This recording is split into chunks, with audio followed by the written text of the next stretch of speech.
Good morning, everybody. Dave Neal here on this January 2nd, 2025. I've got all of your information for your rush hour ride to work. Very sad to report. We're going to start today's episode off discussing the terrorist attack, which happened yesterday morning in New Orleans. I'll have all the updates on that, plus the other attack, which looks like went down in Las Vegas. They are now considering that terrorist related.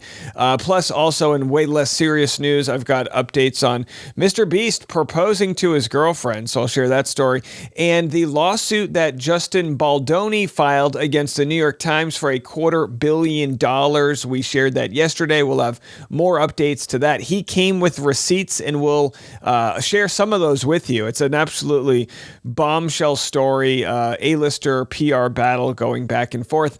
And in other Bachelor news, Laura Owens, the woman who's accused Clayton Echard of being the father of her unborn twins, her father, Ron Owens, is starting a GoFundMe for his medical bills, all while Laura awaits the results of her appeal in the case against Bachelor Clayton Echard. As of right now, she's on the hook to pay his legal fees of $150,000. So I'll have that story and also what some of Ron Owens' fans are saying. Of course, he was a relatively famous radio DJ out of San Francisco. They're questioning the GoFundMe, though. So I got all those stories and so much more. It's coming up next on The Rush. Terrible way to start the new year with a terrorist attack that happened in New Orleans yesterday morning.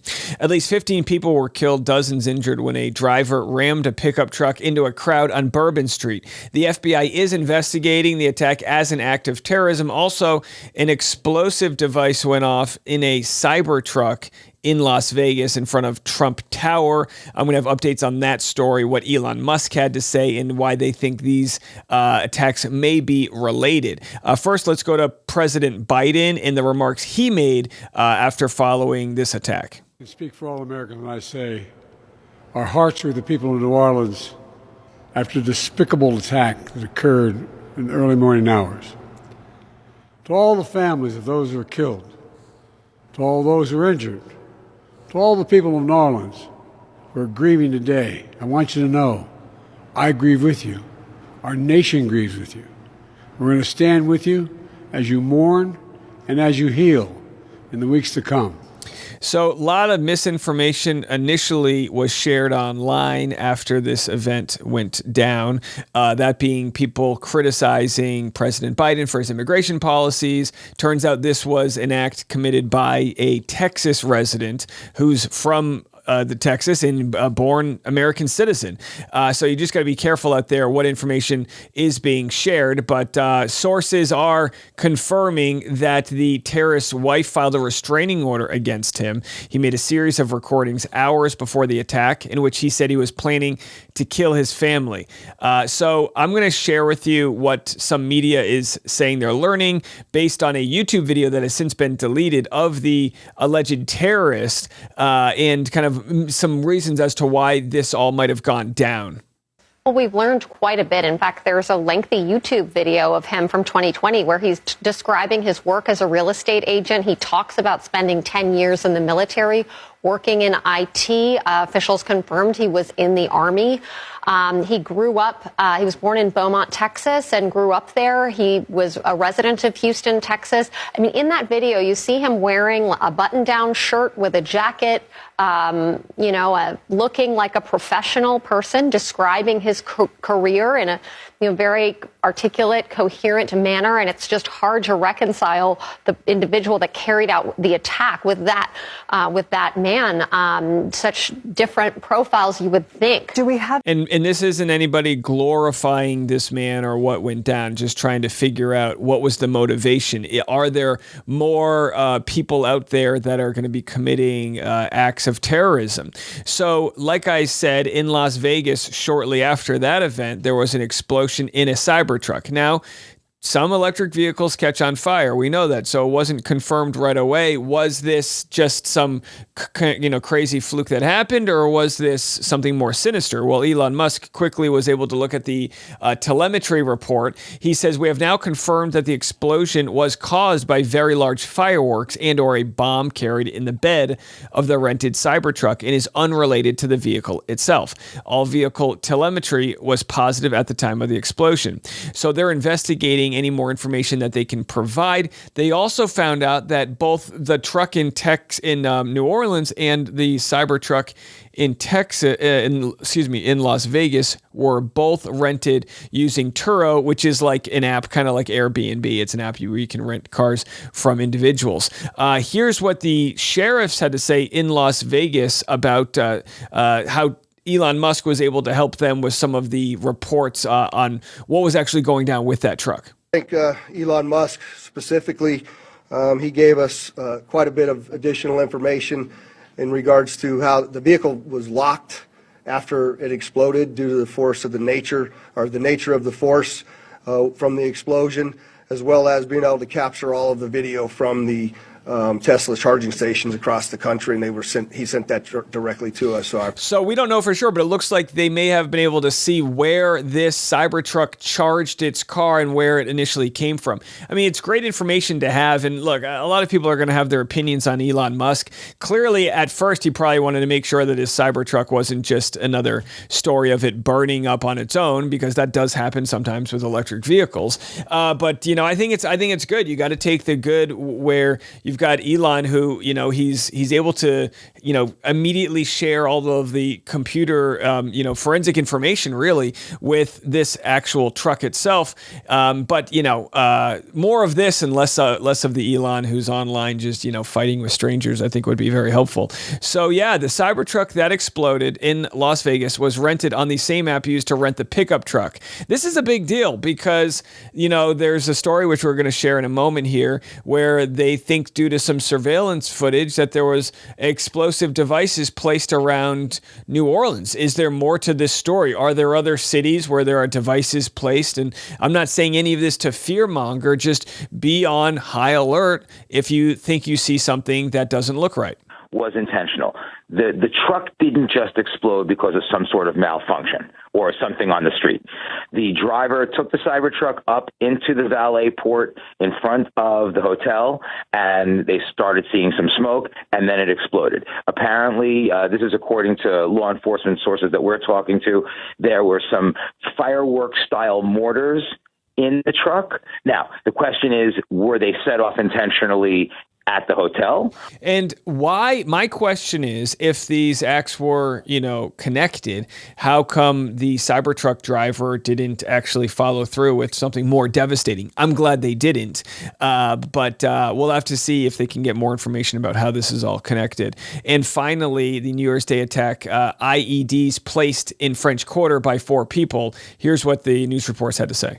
Hearing now from the Associated Press that investigators have reviewed video of 3 men and a woman placing possible explosives around this area. This is not at all surprising because I do think it would have taken multiple individuals to place the IEDs, plan on where that placement would be, as well as then obviously use the vehicle to ram this crowd. Look, I'm former law enforcement. I think law enforcement is actually doing an excellent job here, but it seems to me that there may not have been explosive sweeps that were done of the French Quarter and of Bourbon Street in particular as a result of securing this area, because part of me does wonder if that explosive would have been picked up by either a dog or a device. Again, I can't say for certain if that occurred, but part of me does wonder. There's no question they are now looking for these individuals and combing through particularly that digital evidence. Now, look, it's one thing to, keep the security at high alert at an airport, but how do you comb through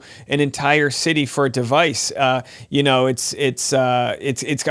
understand if it's at a major place like Bourbon Street or Canal Street, you would hope that they would be able to do that. But again, we'll have to wait till more information comes out. And making the right move, this Sugar Bowl game was postponed from last night to tonight after the deadly attack. They'll be playing the game Thursday now. We were scheduled this evening to have a CFP quarterfinal played in the Superdome, at 7:45. We have been in consultation with ESPN, with the College Football Playoff, with the Southeastern Conference, with the University of Georgia, with Notre Dame, all parties, and all agree that it's in the best interest of everybody and public safety that we postpone the game for 24 hours.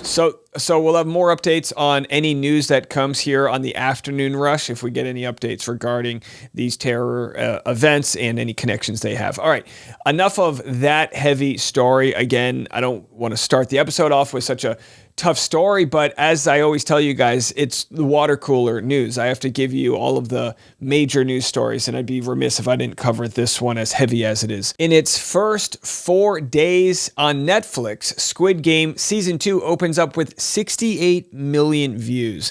Netflix's biggest TV debut ever. Absolutely wild stuff. And a man who knows a thing or two about big view counts here is Mr. Beast, so let's go over to him. He's actually proposed to Taya Buyisen, I hope I'm pronouncing that right, internet personality Jimmy Donaldson, best known for his YouTube alter ego. Mr. Beast is ready for the biggest collaboration of his life, engaged to content creator Taya. So congrats to them. He shared photos of the proposal on Instagram, of course, wearing Mr. Beast merch. I'm actually surprised he didn't melt the engagement ring in a Mr. Beast bar. Hey, the guy's good at branding, what can he say? And in PR news, we've got absolute wild lawsuits to talk about. I say PR news because we're really learning a lot about the way public relations work with A-list celebrities, as we've got new lawsuits emerging over the New Year's Eve, actually, while I was live streaming, this story came out. Multiple lawsuits. Blake Lively, new lawsuit versus Justin Baldoni, alleges emotional distress and mental anguish. A lot of what she alleges mirrors her previous lawsuit. So she has one in New York, one in California. We already broke down the 80-plus page lawsuit. A lot of her claims do have receipts with them. They've got, text messages and, a list of contingencies, HR complaints, things like that. But now, and again, Blake's lawsuit claims that his side is astroturfing, which is kind of providing a smear campaign against her using artificial methods, planting stories and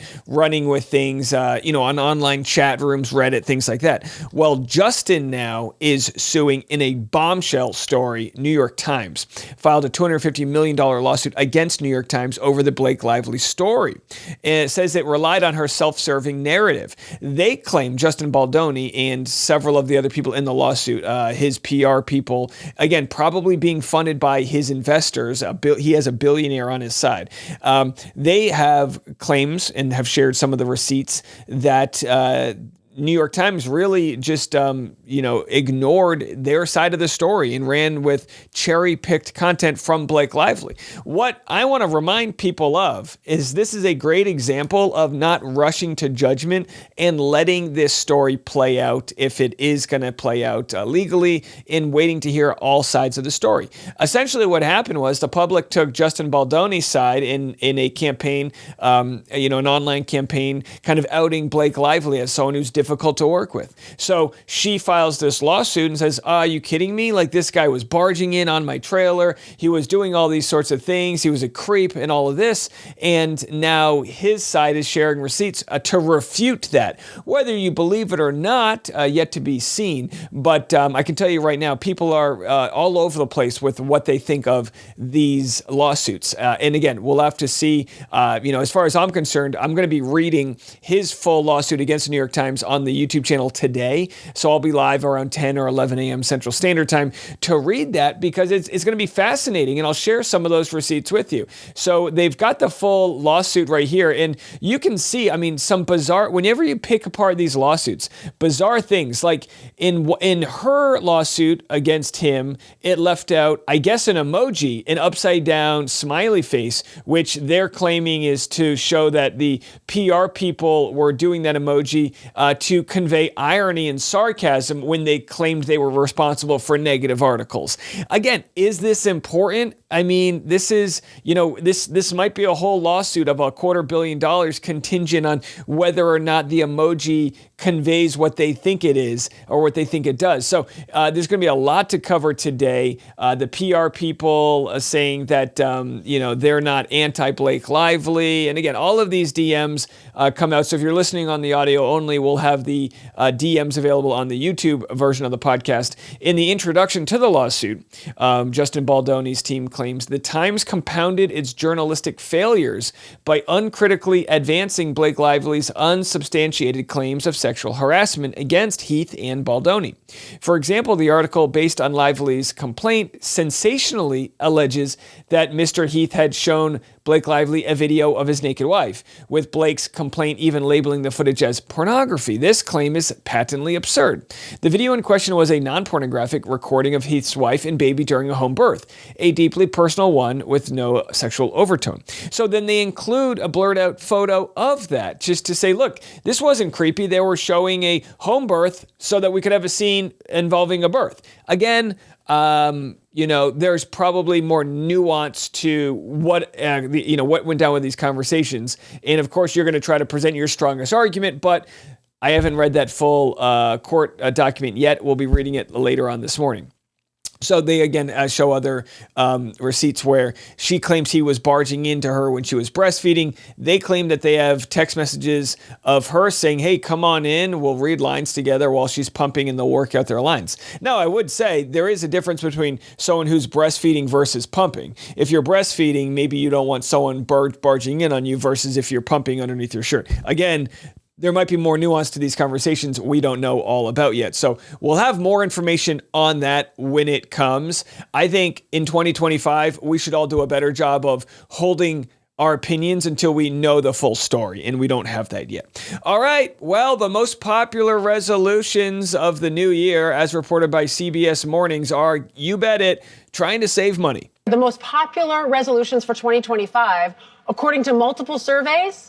By the way, did I say 2024? 2025! Saving money. Oh, right? Good one. That's what I thought. So analytics firm YouGov talked to more than 1,100 Americans. 26% said they resolved to save more money in the new year. Other resolutions, 22%, like you, Adriana, want to improve their physical health. Those are my people. 17% said improve their mental health. And then 15% want to learn something new. I even saw on there, use social media less. Here's the problem. This was the one downside, no matter what the resolution. One study found that up to 70% abandon their resolutions within a few months. Oh, geez. I won't even make it to the end of the week. Now, my resolution, I always say this. Here's my advice. Don't set the bar too high for yourself, okay? Like, I want to stop eating so much sugar. It doesn't mean I'm going to not eat sugar at all in 2025. I just need to calm it down and realize it's not a good fuel for where I want to go in life, right? I'm a big sugar addict, right? So my goal as I'm turning 40 in May is to say, well, how about those 15 or so pounds we packed on during the pandemic? What if we get those off? And you might say, Dave, it's not all about weight loss. And I totally understand. So my goals are just kind of like, let's love ourselves for who we are and try to just continue to refine things here and there. So if you fail on your goal, just like, don't say, oh, I got to wait till 2026. Just be kind to yourself, give yourself a hug and try again, right? A big goal that I recommend for people is to try to get your cell phone out of your bedroom. That's just a good goal. You know what I mean? You bring it into your bedroom. Next thing you know, you're watching TikTok videos of giraffes kicking, hyenas, and it's 3 hours later, you've seen crocodiles, biting legs off of gazelles. I mean, it's crazy. It's crazy out there with social media. So get off your phone when it's time to go to bed and wake up. And the other thing, if you're in a relationship, is be mindful of not letting the phone steal the relationship. And by that, I mean, put the phone down when your partner's trying to express love with you, and learn to, because when you have that phone, you lose your senses, right? You can't communicate. You lose that eye contact because you're too busy, scrolling on the old social. So again, I think most people have some sort of social media addiction, and You might say, hey, what about podcasting? Well, podcasting, at least you put it on in the background, you go do what you need to do, and it's not so actively like the short form content. So I actually think podcasting is a better result to the people that are addicted to their phone, because it's like you can put it on your TV and just catch some news. Not as bad. But again, I guess the New Year's resolution is not about setting new goals, but maybe mitigating the toxic ones. All right, coming up next, we're going to have an update on the Ron Owens GoFundMe. All right, nothing really surprises me anymore with the Bachelor Clayton Echard and Laura Owens sort of paternity scandal that started, I guess, in 2023, and now it's 2025. But what's interesting, tragically, is that Laura Owens' father, Ron Owens, who's in the Bay Area Radio Hall of Fame, I don't know if that's hard to get into, but he was like a Bay Area legend, right? Well, he's had Parkinson's and I guess now 4 other types of cancers, and he's got a GoFundMe that has been released looking for $60,000. Now, no one, I'm sure there's a lot of pride that needs to get swallowed here when you have to have a GoFundMe, but it's raised over $12,000. And I'm not against GoFundMes when people need a helping hand. What's interesting, though, is that as has been exposed by Justice for Clayton, their Instagram account, is that in court documents, you see that Laura Owens claims she went to work at an early age because her father had a significant gambling problem since at least 2006. Now, I don't know if any of this is true. In the same email, she claims she dated the billionaire, I think founder of Uber and a famous musician, and whoever else was on her list of notable men that she's dated. But it's very interesting because here he is looking for $60,000 for medical funds, but also Laura Owens allegedly claimed she had $500,000 or $400,000 in a checking account because she was ready to use Clayton Echard to help her buy homes, and that's kind of how their relationship started in the first place. So it's very sketchy, to say the least. Ron Owens hasn't publicly really supported his daughter at all. He was in like a 5 or 10 second video where he said he supported her, but there was really no context behind it. So a lot of people have wondered, is he sort of enabling her, or is he sort of just completely oblivious to all of this? Now, my sources that I've spoken with are telling me, no, he knows about it all from a previous person, a previous connection. They said that he kind of admitted to being like, yeah, she does these things, and what can you do? And it seems like they just kind of live with it. Maybe he doesn't know to what extent she's been in the trenches here. But as far as we know right now, waiting on that appeal, Laura Owens is owed, is supposed to be giving $150,000 to Clayton Echard for his legal fees. That's the judge's order. Will she be charged with any crimes? She's under investigation, yet to be seen. I don't know if 2025 can get off to any crazier of a start, but if she gets charged with any crimes this week, that'll do it. Now, people are already speculating in different fan clubs that know Ron Owens, because he was like a minor celebrity. People are speculating. Someone said, I'm sure a lot of old-time listeners read the post by Ron Owens. His plea for financial help on a GoFundMe page totally sounds like a scam. Be careful. Sounds like a creepy scam to me. So people are saying, yeah, that page is deleting any comments that people leave. And someone says, if you can spread the word, they're deleting negative comments. Google his daughter, Laura Owens, where she recently filed a fake paternity case.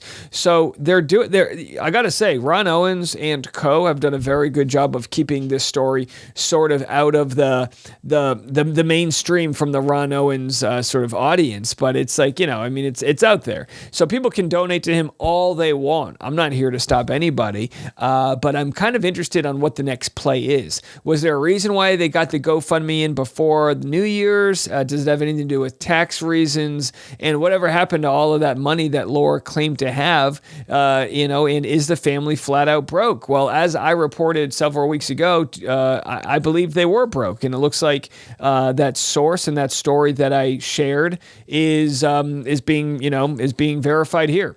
All right, well, why don't we end on some good news, because that's kind of a bummer story right there. How about this? Do you have New Year's resolutions? A lot of people do what's called dry January, and here is a doctor telling you what happens immediately after you stop drinking. When a person stops drinking in January after drinking in holiday season, after one day, they will feel good because they will not have any hangover or any alcohol-related acute toxicity. In 1 week, they will feel much better because their body start repairing. So liver will start repairing itself. They will feel more relaxed and they will sleep well because they don't have any side effect of drinking. Then after a few weeks, they will feel much better, and it takes about 6 weeks for the liver to come back to the normal stage. So basically, after drinking during holiday season, if a person can have a dry January, they will definitely repair 90% of all the damages they do to the liver and other organs. By end of February, they will be totally back to their pre-drinking stage. Well, very interesting. Now, of course, if you should consult your doctor, I should tell you that, because you can't have such thing as alcohol withdrawal.